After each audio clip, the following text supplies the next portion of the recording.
Welcome back to our next episode of the Doggone Truth About Rescue. Tonight we will be unraveling the price tag of what it takes to be a rescue with Always and Forever. We're joined with our special guest of Beth, Julie, and Jane. Thank you for coming out and bearing with traffic to get here to talk about this very important topic.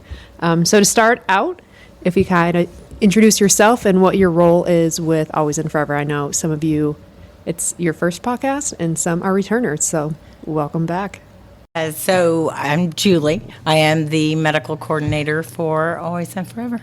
I'm Beth, and I used to be the medical coordinator for Always Forever, and I work pretty close with Julie. I'm Jane. I'm finance coordinator. We are also live, so figuring out different technology. So Sai's going to be reading questions as they come in and dealing with the mics. If you're watching, what she's doing is turning mics on and off as we talk. So just bear with us as we go through this. So diving into finances, a topic everyone loves talking about. Yay. So wrapping up the year, let's talk about and review what it has cost to run Always and Forever this year.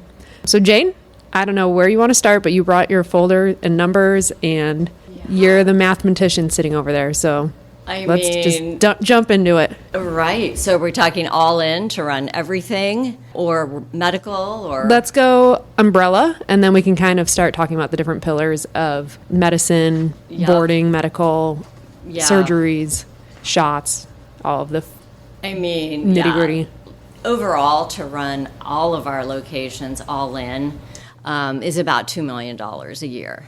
So, and so, a huge part, which is what we're talking about tonight, is medical. Our vet expenses average $40,000 a month. And then, there's also, in relation to that, there's our medications that we maintain at the barn, our preventatives, our microchips. A lot of the dogs are on prescription food. So that all falls into our medical and preventative category, and that is about $3,500 a month. The food? No, all of that together. And then another thing is boarding. So the majority of our boarding costs, so that's like, averages about $1,200 a month. And most of that is when we have to board animals at vets because they need isolation.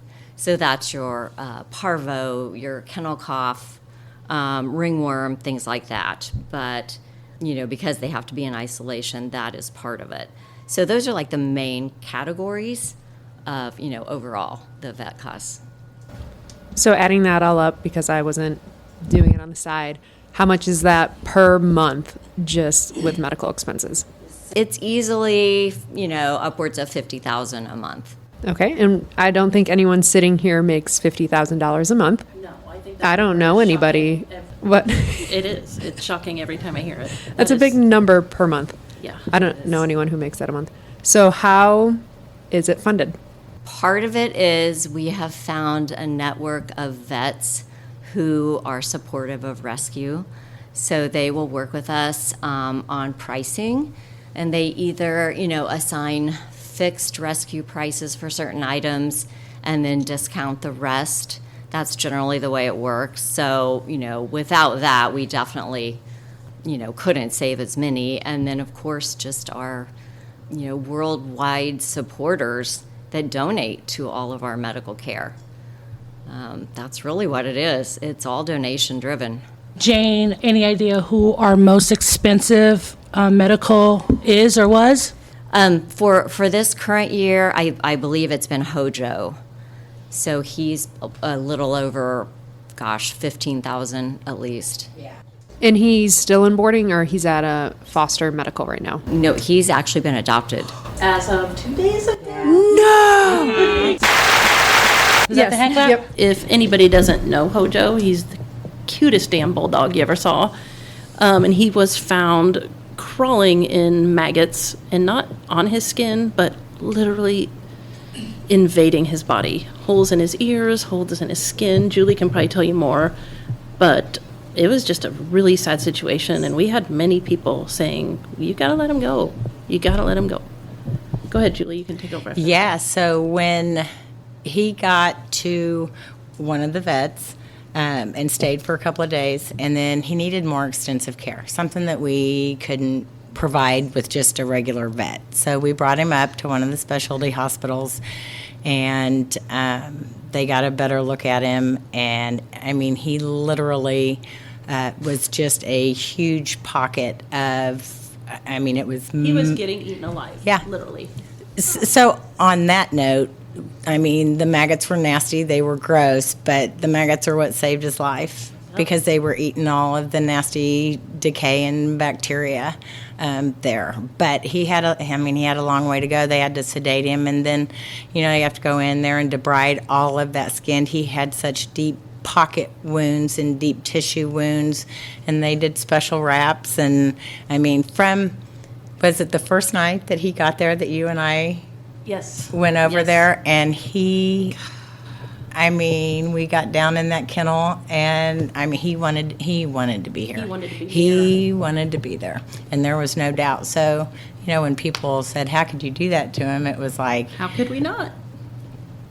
you know when you know. And now he got adopted. He's Yeah. got a wonderful, wonderful home. It's interesting. Our last episode that we did last week, 2 weeks ago, was about hospice. And we really dove into when when that life is gone in their eyes and the fight's not there. So for you to cuddle on the floor with him and him be excited and show the life, you have to. He leaned in. He just wanted to touch you. Yeah. I'm so happy he's adopted, but as soon as you said he was the most expensive, I'm like, he's going to be our cover dog for the episode. And his face, I wanted his face on the cover, but Such a good face. it's better that he's adopted, so we'll circle It back is. to It's that. incredible. So what I've seen a lot of coming in is broken legs, broken hips, and parvo. Would you say those are the top 3 expenses that we've seen recently outside of Hojo's? Orthopedic is a pretty huge expense. A lot of the ones that we see are not a basic orthopedic, so we have to go to a board-certified surgeon, which tends to be very expensive, but it's not something you can. It's just not something you can skimp on. Sometimes it's repeated surgeries, and then a decently long hospital recovery, which is also not cheap at all. Well, and then you have your basic boarding, but if you have dogs that are sick and have even furthermore medical that is involved, then you have medical boarding. Yeah. And medical boarding is a lot more expensive than just your regular boarding. I mean, they require, more. So, and if some of those have to be transferred over to overnight care, then that's even more, because then they have to go to one of the emergency clinics. Yeah, they're expensive, but they're also really hard when you see one coming in, because there's a 10 to 12 week period after where you might have a puppy that you have to keep quiet for 10 to 12 weeks, and they are limited on their activity. They're in a cone, and those fosters they are godsends. That is a rough one to have. And a lot of these are hit by a car dogs, and dogs that end up at the emergency hospital. And they reach out to us, and often we're their last hope. And it's not because we are rolling in money in any means, but we always if we can find a way, we do, because we just think everyone has a value. So that's where a lot of them are coming from. And one of the emergency hospitals that we end up taking from is actually where one of our top paid vets this year. So that has come out to be like $58,000 at that one vet on these types of emergencies. Yeah. Because they're severe, but they're treatable. Well, and another thing is, you have Rooster, you have Rigby, and Carson. Well, but the Carter, Rigby, and Rooster. So you have the option to, when they're in there in emergency, their leg is broke. So it's a pretty severe break. So yeah, you can go ahead and amputate it, which would be a lot cheaper. But if there is a potential chance that they can fully recover and use that leg and run, and you have young dogs here, Yeah. then that's where I think we're different than a lot of other places, because you know what? Yep, it'd be easier and not as costly if you just take the leg, but it's not what's in the best interest necessarily of the dog. Yeah, I young can't dogs. count how many times we've had to make that decision this year. It's been a lot. Well, and Carter, Brewster, and Rigby. I mean, they're all Recent. and one. Like Yep. they're young. Yeah. I want to interrupt quickly to clarify that this episode is just on dogs. Oh, yeah. Correct? No, anything about cats. What? Well, we need to talk about cats because Jen Okay, you brought know it what? up. Okay, cats aren't cheap. I don't know a whole lot about them, but I know that we have more one-eyed cats in our care than any other rescue. One eye, 3 legs. And 3 legs, yeah. All our cats have 1 eye and 3 legs. We're always amputating a cat and always taking an eye. So I What just causes that? mostly trauma for the eyes. Okay. Well, actually, the same thing as Infection, dogs. Hit by yeah. car, infection, trauma. But Well, I mean, and there's yeah. cat coordinators for the cats. Yes. We're just Yes. touching on Yes. the dog and medical for the dogs tonight. So those numbers, though, they do include the dogs and cats. They do, vet bills. yeah. Okay. Perfect. Really, so many eyeballs. Well, we had one that went to the emergency clinic a couple weeks ago, a kitten that had a ruptured eye that needed to be taken care of. But that's all I know. Yep, me too. So I actually want to go in a little bit more about the med coordinator position and the fosters that take in the dogs with broken legs, parvo, and everything like that, and the relationship you build with the fosters. Because that is a lot to take on and them not feeling like they're on an island. So if you just want to talk about more about that relationship. It's a close relationship. It takes a special foster that, I mean, it's a lot.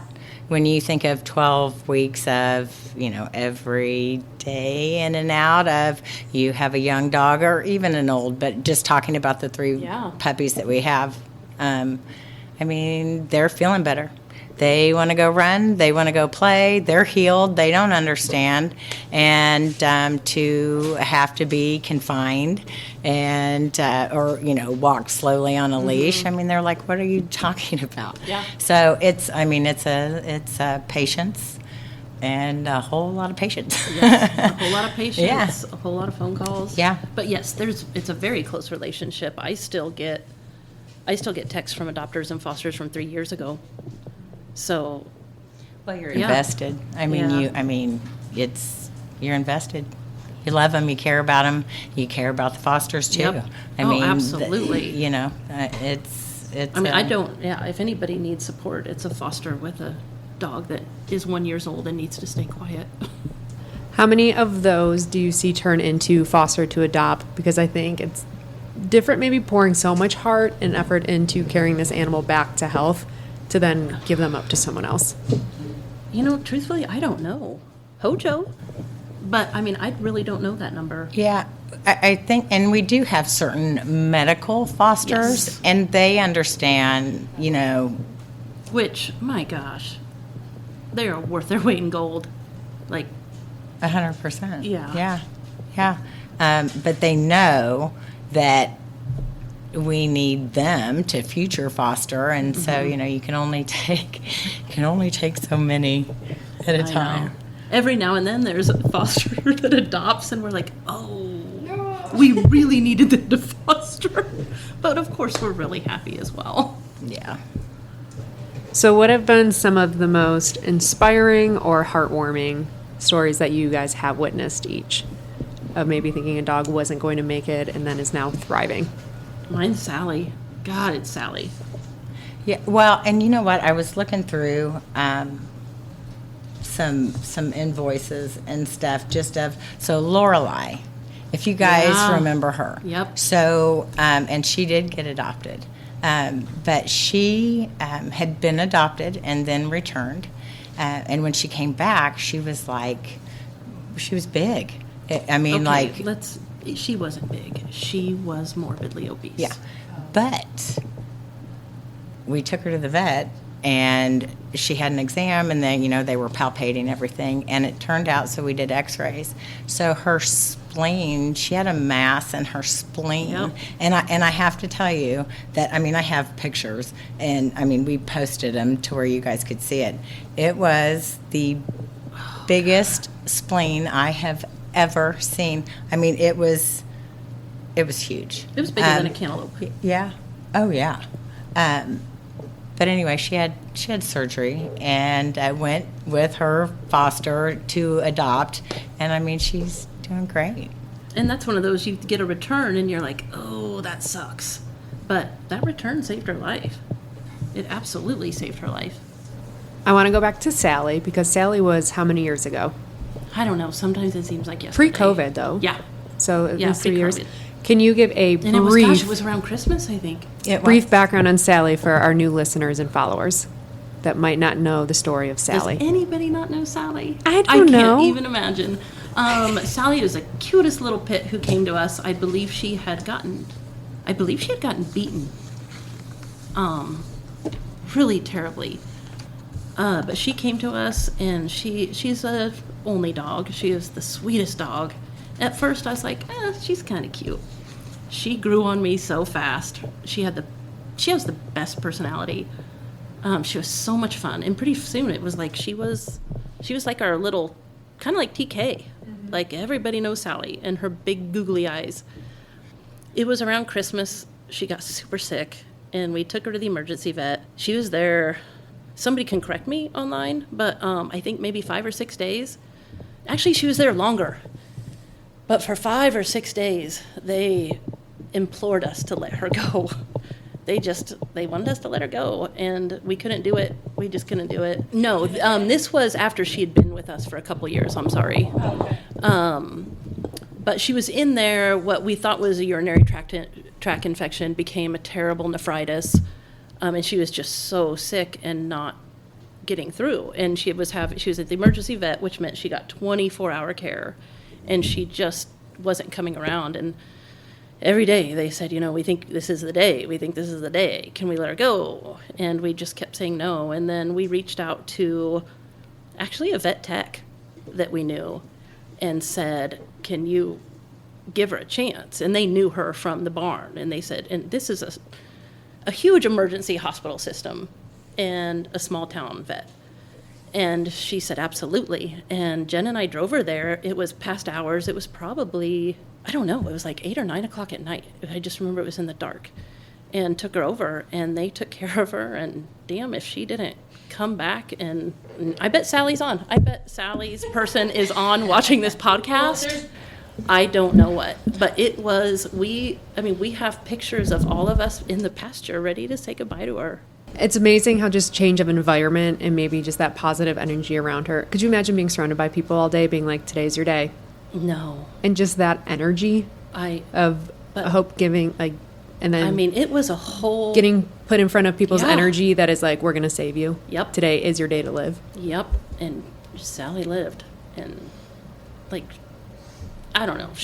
You'll see her updates on Alumni. She is incredible. Check out Sally if you don't know who Sally is. I know her mom is on here.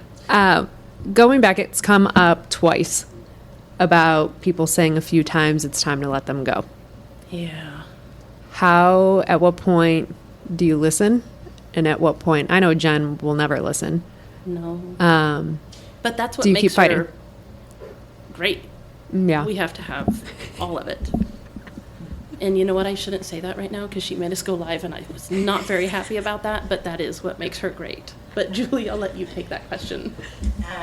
Well, and I don't think there's an answer for that, because each dog, each situation is different. And so what you might do for Sally, you might not do for somebody else.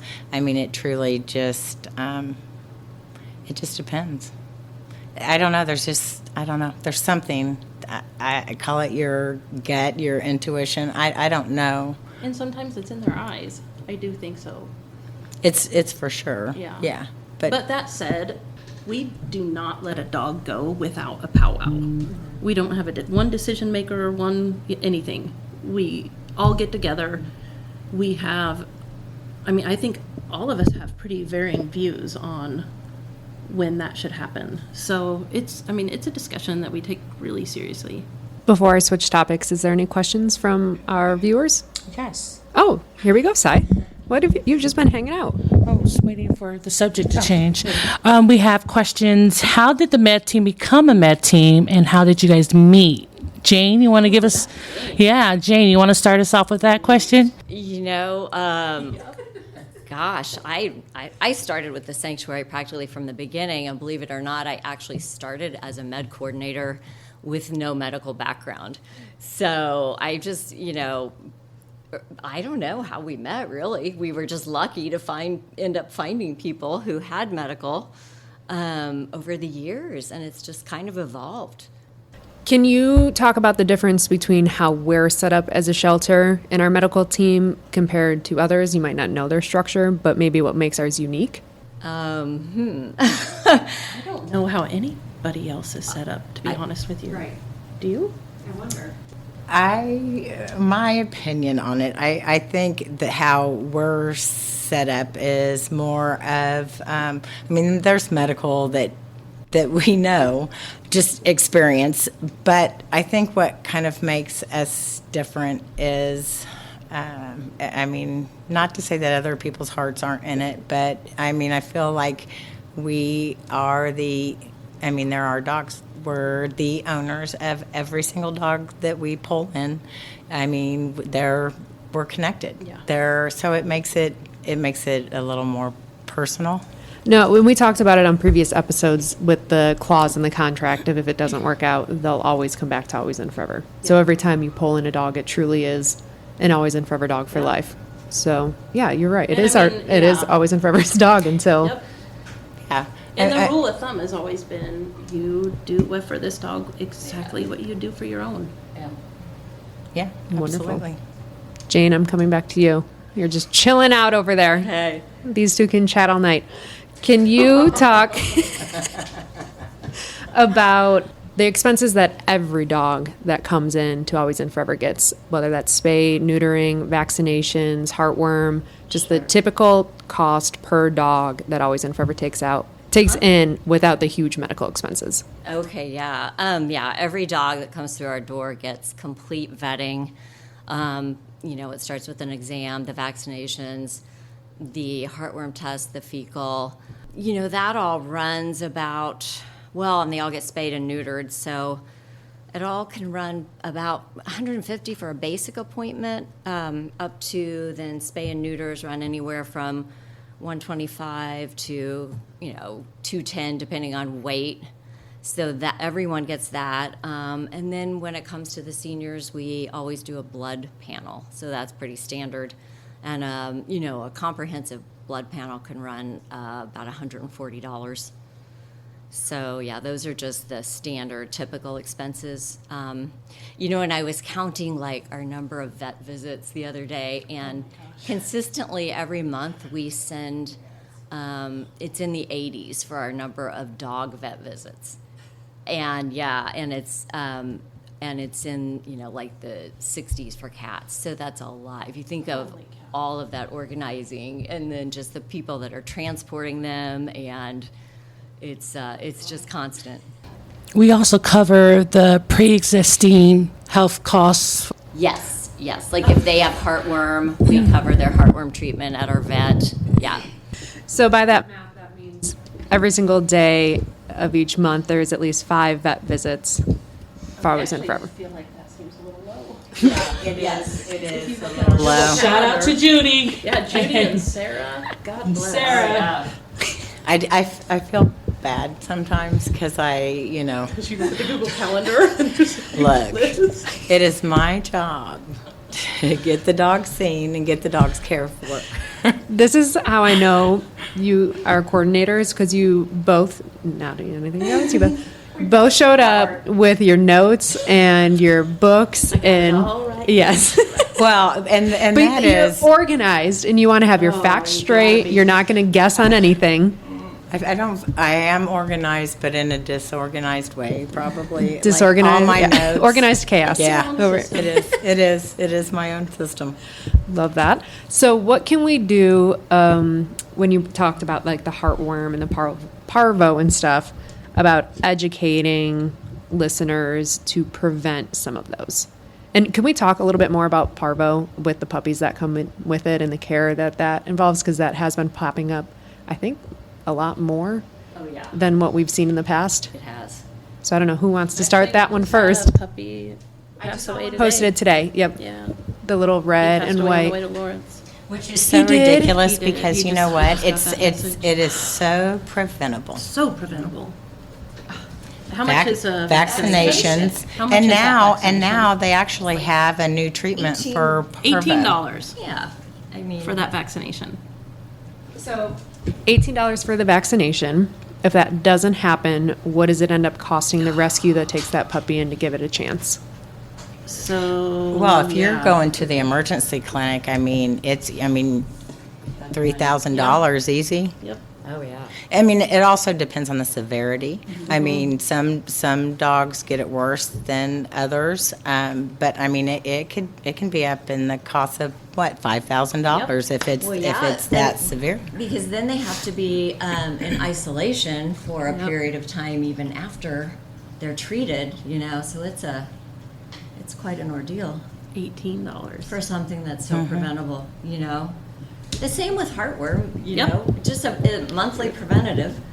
Well, and that's ridiculous. How many Yes. heartworm dogs this month? So currently we have, starting from August until now, we have 14 dogs that are either starting heartworm treatment or finishing the end of their treatments. 14, also preventable. which is also more than we've had.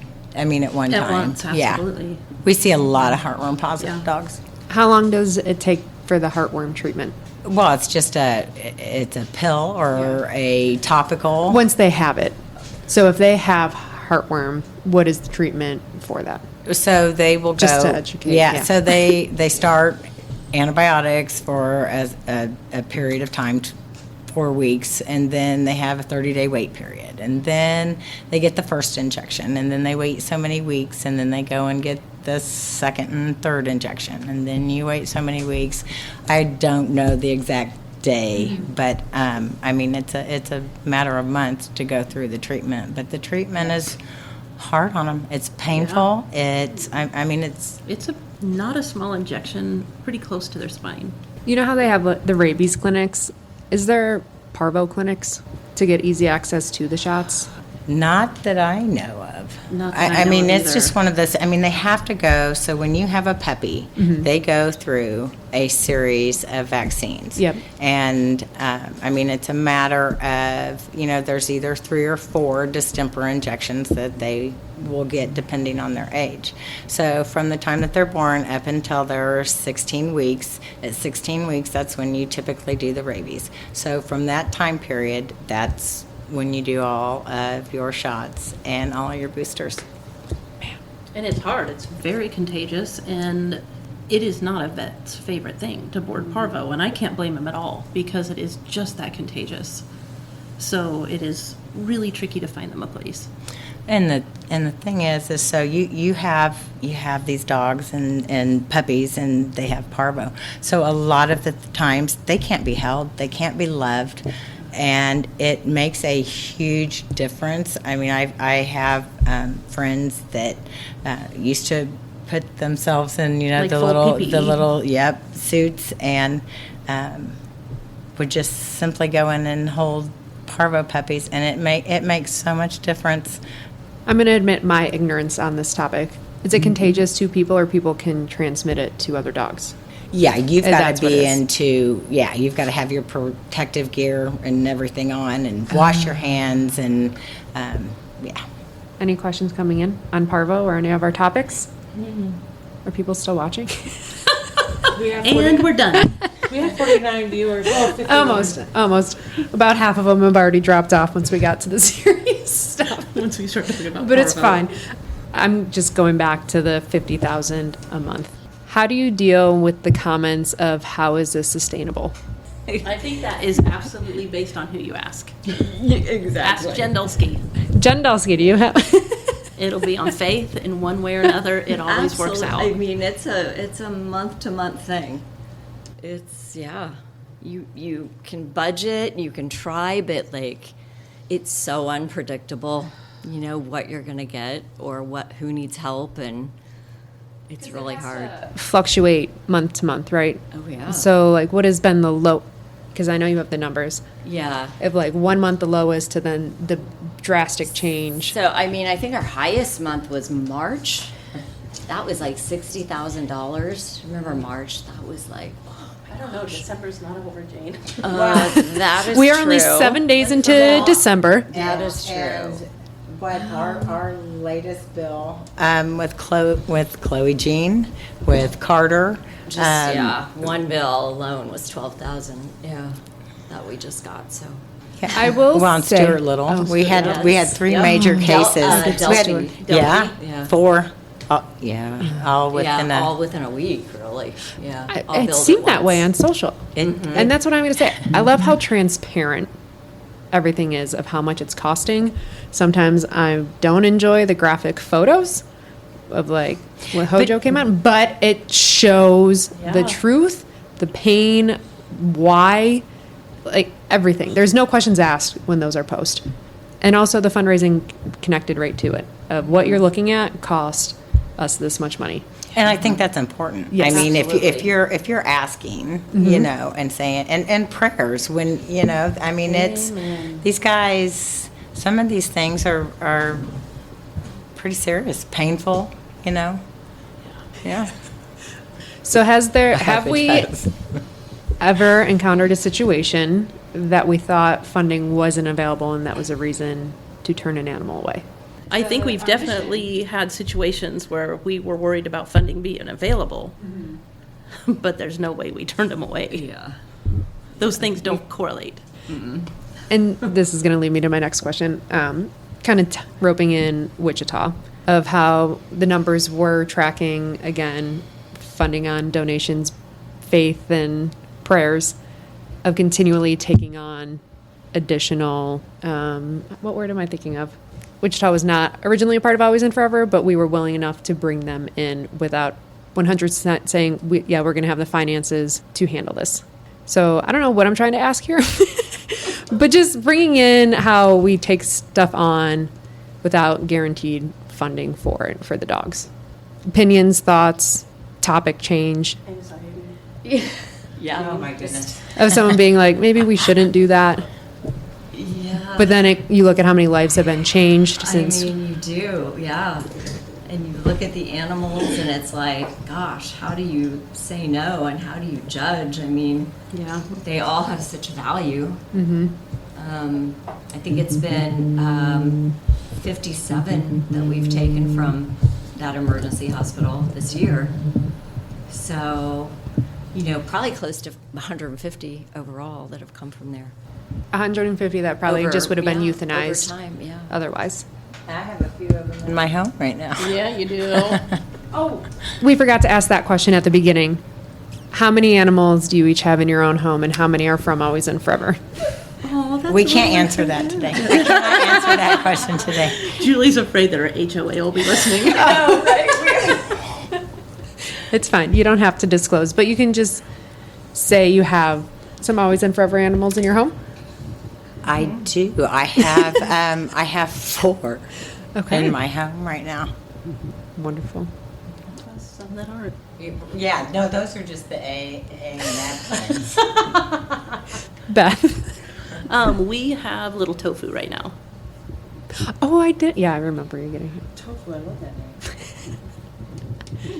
I have 3 from Always and Forever, and one other rescue that we had before we moved here. So, yeah, we have a full house. Love.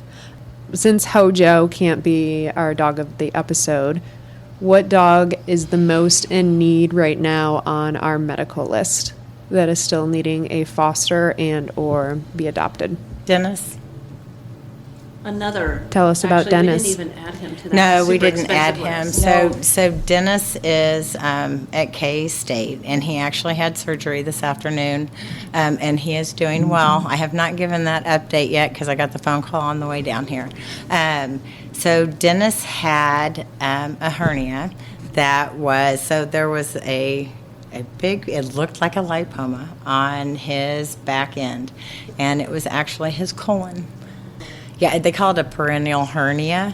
And so basically, and they say that older non-neutered male dogs who are in the ages of like 7 to 9, that it happens to. And basically, it's just that wall that just gets thin for whatever reason, and things start poking through. Yep. But we were fortunate enough. I mean, it was just the colon that was involved. There wasn't any small intestines. Sometimes the bladder goes into there too, and that becomes an even more serious issue. But I mean, that's where he was walking around for over 5 minutes, straining, trying to poop, and at some point, if you don't fix it, it ends up tangling up and yeah. Where did Dennis come from? What's his background? So, well, I don't think we can fully go into all of that's that. Fine. But he was local. Okay. So. And when would he be available for foster or adoption? Well, he's going to need a medical foster. Here we go. He's going to stay at K-State just to make sure. So with that incision and everything where it is, it's not the cleanest area. Mm-hmm. So we want to make sure that he is okay and no infections, starting out.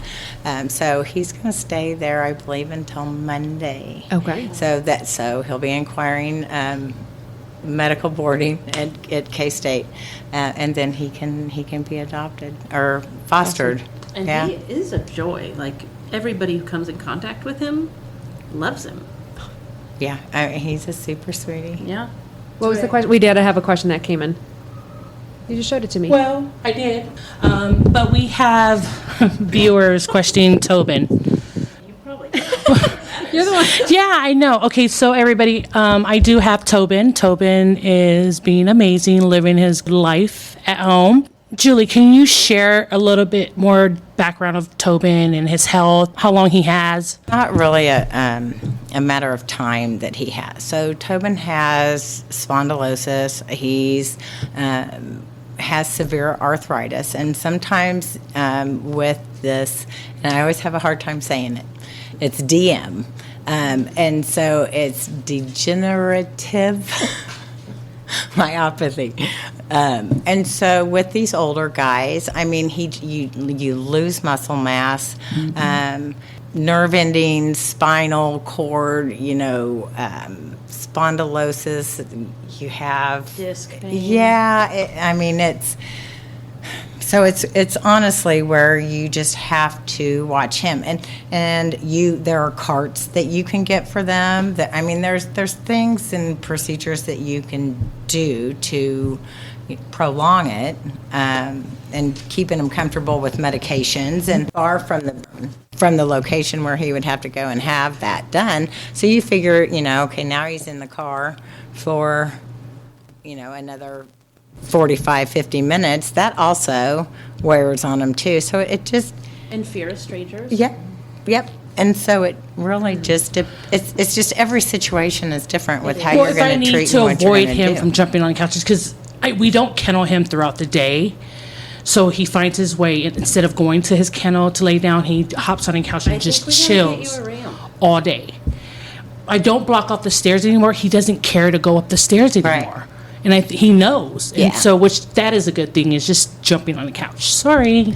Well, and then I guess there's, another thing that you have to say. So that's part of his quality of life. the If he couch, enjoys getting up there and going Yeah. out, how do you... Yeah.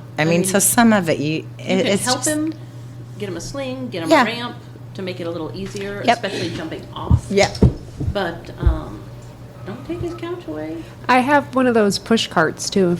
If he gets to that point that you need it. Oh, I have a wagon for him. Oh, okay. Look at you. The one question that did come in, which I'm happy we got back up on, handling your emotions, dealing with some of these cases. What are some of your coping mechanisms? Ooch. Jane? Jane, we'll just go straight down the line. Jane. I mean, there's a glass of wine. Yeah, I mean, really. I don't know how old that box of wine is, so I don't blame her for not drinking it. It's I don't know. It's definitely an emotional roller coaster. But when you see like the amazing outcomes, and the dogs finding their homes, and it's just all worth it. I would say that depends on the day, but I would say if anything, what I should be doing is taking a little more time to look back and to think about the Sallys and the bucket puppies and all of them, and just think about those happy endings. Yeah, that's a hard question for me. It is. It's a hard question. I mean, I deal with it. You do. I'm big on sharing. If I need to talk to somebody, if I'm having a bad day and it's rough, I cry. I cry a lot. And that's okay, because that's what I'm supposed to do. I mean, you have to deal with the in this, and if you don't, it'll eat you alive. And so Absolutely. you have to cry, you have to talk. You got to run. Julie's got to run. I do. I get up. I am up every morning at, I say 4:30. I'm not up at 4:30 every morning anymore, but I do. I don't run necessarily because I like it, but it's a huge, I just am in a better place when I get up in the morning and I run. And we've talked about it before with Jen on here, of when you stop caring and having emotions is when you know it's time to step away. So yes, feel the tears, cry them out, set a timer. I can cry for this amount. Take a break. If Yes. you need to step away and take a break, that doesn't mean you're not coming back. We'll always rope you back. Oh, yeah. Truth. We'll find you. Okay, so as we wrap up, we're getting to that time. What else? One last piece of advice, information bit, anything about medical coordinating and cost, Jane's flipping through. Would you like our audience to know? There's just so many ways that you can support us to help. If you check out our website, there is, a lot of people don't know about corporate giving. Like, a lot of corporations will actually donate for your volunteer hours or match your contributions. So, you can check on that. That's a big one. And, just really, what else? There's just little things too. Walmart Roundup. There's, I can't really think, auto donate things. There's just all kinds of ways if you just check out our website. But it's something that we just can't do without all of these supporters, and we just have worldwide supporters that just get us through this, all the time. It's never a given, but we are always able to pull it off with the support of so many. How many Facebook followers do we have? 377,000. Wow. So, can you imagine if every one of them gave us $5? We've talked about that before. Even $1. Even $1. That was last year. Yes, we talked about this. I mean, it's still. Did we ever start that? We still can. Oh, something about Jen wanted us to bring up Christmas cards. Something about Christmas cards. Oh, the Christmas card challenge? Well, once we finish everyone's last piece of invite, that can be Okay. your last piece. Okay. My bad. So I would say that, I always think like what Jane would do if she walked to the mailbox and there was like a whole mailbox full of $5 bills and a whole bag next to it because every follower did it. I think that would be amazing. And then the other thing for me would be fosters. There's actually no description on how important and valued they are. Because every dog that gets that foster, we get another one. It's not just that one dog. There's a ripple effect for all of us. It is, yeah. And it could be 5 days, it could be 3 months. They are so important. So important. You know, and I think that's kind of the whole thing. It's like, you know, and Jen says it too. It's not like one. It's not one person. It's like everybody. Everybody is so important in this whole process. Absolutely. It's yeah. I mean, how many different people do you talk to a day? It has to be mentally exhausting, which is why you run. Yep. Yeah. That's why Yeah, she does the you poets know on. what though? I mean, it like come at the end of the day, it's like, what's my name? Hello, Yeah. who am I? And my brain doesn't function very well. I mean, I wouldn't trade it. Nope. I wouldn't trade it for anything. Like I really don't mind the phone calls. I like talking to people. I mean, everybody has their moments, you know, where it's just like, you know. It always happens all at once. Yes. If I could make a wish, if it could just all spread out and not just happen all at once. It always happens that But way. it does. Yeah. And You I know, the fact is that you could be in a fetal position crying, it doesn't and stop. the next day you're going to get up and go to work, and For you're going to real. be okay with it. Yeah. Yeah. It's really hard to explain. Yeah, it is. I mean, I don't even know how to like put It's very special. I've talked with Jen about it before when last year with the glory when I took over president, and I'm like, how do you deal with everybody reaching out all at the same time, asking questions, like wanting answer, all this other stuff. And I hate that I give her so much credit all the time. She's like, be grateful that you're in the position that people are wanting to ask you those questions. well, and that's kind of And I was what like, we. Good. Yes. She's like, you've worked so hard to get into that position for people to be asking you those questions. So Be grateful for that. And I always say, so whether it's our barn staff who knows these dogs in and out when they're you know, I mean, everything. To me, and fosters, it goes the same. If somebody says, "Hi, sorry, this is kind of a stupid question," there is no It's such not. thing as a stupid question. Don't ever feel like, oh, I don't want to call because this is stupid. It's not.